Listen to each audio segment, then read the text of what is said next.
అధికార పార్టీ వాళ్ళు పోతారు. ఆ పథకం పెట్టినము, ఈ పథకం పెట్టినము అని చెప్తారు.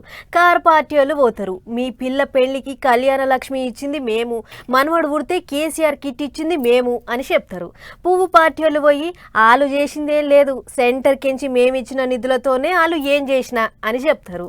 మూడు పార్టీల లీడర్ల ప్రచారాలు జోరుగున్నాయి. మున్సిపాలిటీ ఓట్లున్న కాడ ఓట్లు దగ్గర పడుతున్న యాళ్ళ ఇగింత జోరు అందుకున్నాయి ప్రచారాలు.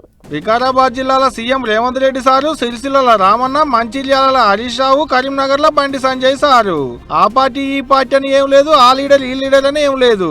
సీఎం కాంచి చిన్న చితక లీడర్ల వరకు అందరూ మునుపెట్టి తిరుగుతున్నారు ఓటర్ల దేవుళ్లను ప్రసన్నం చేసుకునేందుకు. పరిగి నియోజకవర్గంలో ఉన్న నారాయణపూర్ లో పెట్టిన ప్రజాపాలన ప్రగతి బాట మీటింగ్ లో మహిళా సంఘాల అక్కలకు చెక్కులు ఇచ్చిండు సీఎం సారు. అడంక ఎప్పట్లెక్కనే అన్ని దుక్కులో చెప్పినట్టే పరిగి పబ్లిక్ కూడా పొట్టు పొట్టు ముచ్చట్లు చెప్పిండు. పాముకు పాలు పోసినట్టే బీఆర్ఎస్ కి ఓటు వేస్తే, ఎందుకంటే కడుపు నిండా విషమే. ఎప్పుడైనా హరీశ్వరరావును చూడండి, నాగుపామును చూడండి ఎట్లుంటుందో, ఆయన నాలుకతో సహా ఎట్లుంటాడో ఒక్కసారి ఊహించుకోండి.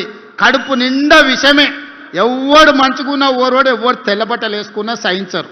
ఈ పాములకు మీరు ఓటేస్తారంటే పాముకు పాలు పోసినట్టే. ఈ పాములను మళ్ళా బతకనిస్తారంటే మళ్ళా మన సమస్యలు పరిష్కారం కావు. కొత్త రేషన్ కార్డులు, సన్న బియ్యం, ఇందిరమ్మ ఇండ్లు, ఆడోళ్లకు పీలీ బస్సు, ఇటు సర్కారోళ్ళు పట్టుకొచ్చిన పథకాల గురించి చెప్పుకుంటూనే చిన్నగా ఫోన్ ట్యాపింగ్ ముచ్చట్లలో పెట్టిండు సీఎం సారు. ప్రతిపక్ష నాయకులను వదలకపోతే, జడ్జిలను వదలకపోతే, జర్నలిస్టులను వదలకపోతే, సినిమా తారలను వదలకపోతే, ఆఖరికి పెళ్ళా మొగుడు మాట్లాడుకుంటుంటే కూడా వాళ్ళ చెవులలో వాళ్ళు మాట్లాడుకునేది నీకెందుకు వినేది? ఏమన్నా పొయ్యకాల ఏం రోగం అయ్యాది? నోటీస్ ఇవ్వకపోతే ఏం చేస్తారయ్యా? అసలు బేడీలేసి ఈడ్స్కి రావాలి. ఇంకా మన పోలీసు వాళ్ళు మంచోళ్ళు కాబట్టి నోటీస్ ఇచ్చి రమ్మంటే లేదు లేదు నేను ఫామ్ హౌస్ లో ఉన్నా, దావతులు చేసుకుంటున్నా, మీరు ఆడికే రమ్మని అడిగారు. కార్ పార్టీ వాళ్ళు కూడా కాళ్ళకు గిలికలు కట్టుకున్నట్టే తిరుగుతున్నారు మున్సిపాలిటీ ఓట్ల కొరకు. అధికార పార్టీ వాళ్ళ లెక్కన మీటింగులు సభలేం లేవు గానీ పబ్లిక్ లకు పోవుడు, వాళ్ళ నడవనే కూర్చొని ముచ్చట్లు చెప్పుడు. సిరిసిల్ల కార్ పార్టీ ముఖ్య లీడర్ రామన్న ప్రచారం చేస్తే మంచిర్యాల మాజీ మంత్రి హరీష్ రావు సార్ ప్రచారం నడిచింది. ఎందుకు వేయాలి కాంగ్రెస్ కు ఓటు? నాకు ఒక్క కారణం చెప్పురు. మీరు ఇక్కడ ఉన్న వాళ్ళందరూ రైతు బిడ్డలే కదా. నేను ఒక్క మాట అడుగుతా, అడగకుండానే కేసీఆర్ రైతు బంధు ఇయ్యలేదా? ఎవరైనా అడిగిర్రా కేసీఆర్ ను? 73,000 కోట్ల రూపాయలు 70 లక్షల రైతుల ఖాతాల్లో ఎవరన్నా ఈ భారతదేశం లేచిల్లా? మరి అసొంటి కేసీఆర్ ను వదులుకున్నాం ఇయ్యాలా? ఉన్నదా రైతు బంధు ఇయ్యాలా? రోజు కేసీఆర్ ని తిట్టు ఒకటే పని, కానీ మీరు వాని తిట్ల ట్రాప్ లో పడకుండ్రి. ఆడు తిట్టేది ఎందుకో నాకు తెలుసు. తిట్టేది ఎందుకంటే మనం కూడా వాడిని తిట్టాలి. అసలు విషయం మర్చిపోవాలి. 6 గ్యారెంటీలు మర్చిపోవాలి, 420 హామీలు మర్చిపోవాలి, ప్రజలకు ఇచ్చినవన్నీ మరిపియాలి. అది లంగేశం. కారోళ్ళు కాంగ్రెస్ వాళ్ళ నడుమ బాటల తూటాలు వెళ్తుంటే పువ్వు పార్టీ వాళ్ళు మాత్రం నేరకుండా ప్రచారాలు చేసుకుంటున్నారు.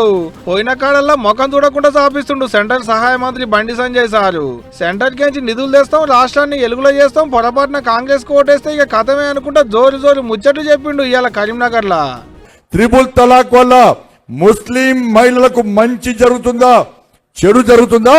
నువ్వు కరీంనగర్ వేదికగా చెప్పు. ముస్లిం మహిళలకు ఇలా న్యాయం చేయాలని మేమొస్తే త్రిపుల్ తలాక్ రద్దును వ్యతిరేకించినటువంటి మూర్ఖత్వ పార్టీ ఇలా ఎంఐఎం పార్టీ. ఏ ముస్లింల బతుకులు బాగుపడలే. వాళ్ళ కరీంనగర్కి వచ్చి మాట్లాడుతాడ ఓవేసి. కానీ ముస్లిం మహిళలు ఆలోచించాలి. మీకు అండగా ఉన్నది భారతీయ జనతా పార్టీ. ఓ ఇట ఒకలని కాదు, ఒక పార్టీ అని కాదు, ఎవరి కాళ్ళు ప్రచారాల రథాలకి తిరుగుతున్నారు, మును పెట్టి ముచ్చట్లు చెప్తున్నారు పోండ్రి.